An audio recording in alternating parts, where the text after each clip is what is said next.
words. Number one, project.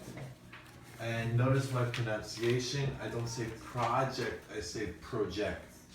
So the spelling is the same, but the pronunciation changes whether you're using it as a noun or a verb. If it's a project, project, work, project, that's noun. But if you're using it as a verb, project, to project.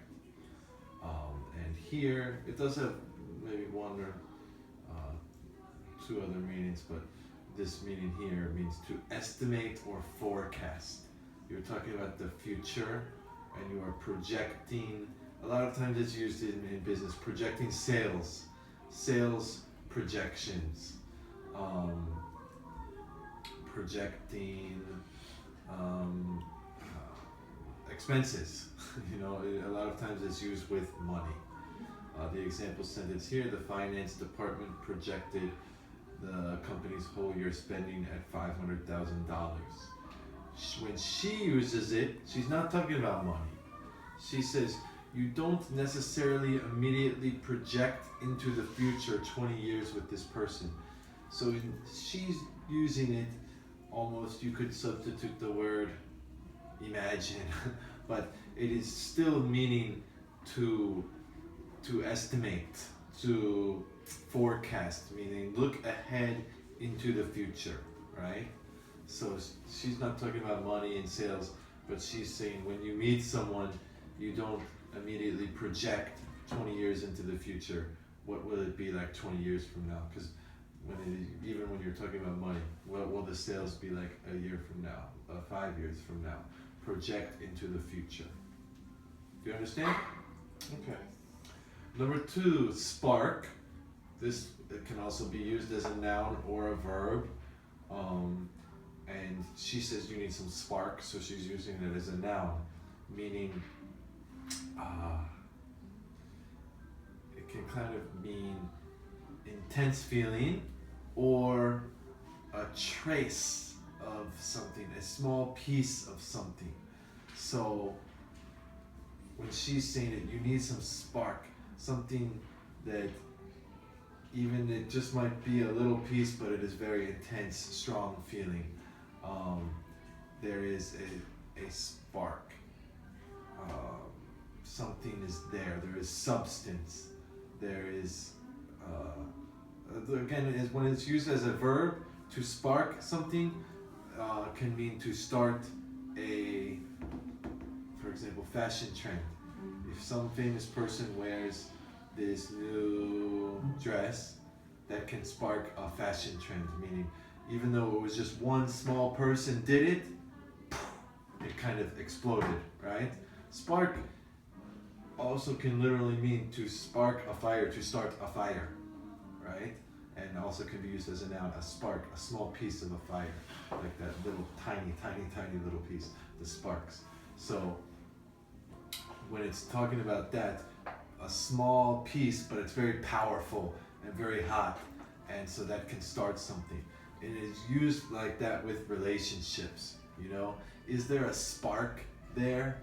Is there, because it's at the beginning stage, you're not going to have a huge developed relationship, but is there something there that can explode in the future, that can bloom in the future? Number three, articulate. So this just means to be able to explain yourself fluently, clearly, to get your point across. She says you can't even articulate what it is. So a lot of things sometimes you cannot say in words, right? Meaning you cannot articulate yourself. You cannot articulate what it is. It's just a feeling, and words you cannot explain. You cannot articulate. If you have an idea or a feeling, usually you want to articulate it, express it fluently, coherently. It is usually used with an idea or a feeling. This example sentence says, please articulate your complaints properly. You have some problem with the product, please articulate, please tell us exactly what is it, instead of just saying, oh, I don't like it. Why? I don't like it. Articulate, and put it into words. Number four, evocative. Like I said, the verb is evoke, the adjective is evocative, and it means it really brings images or memories or some to your mind. It is very evocative, or some very strong feeling, or some image. It really makes you think of something strong and distinct. Example sentence, for me, reading is an evocative way to spend my leisure time. That's an okay, I guess, if you're reading something very evocative, something that makes you think of some pictures or some images.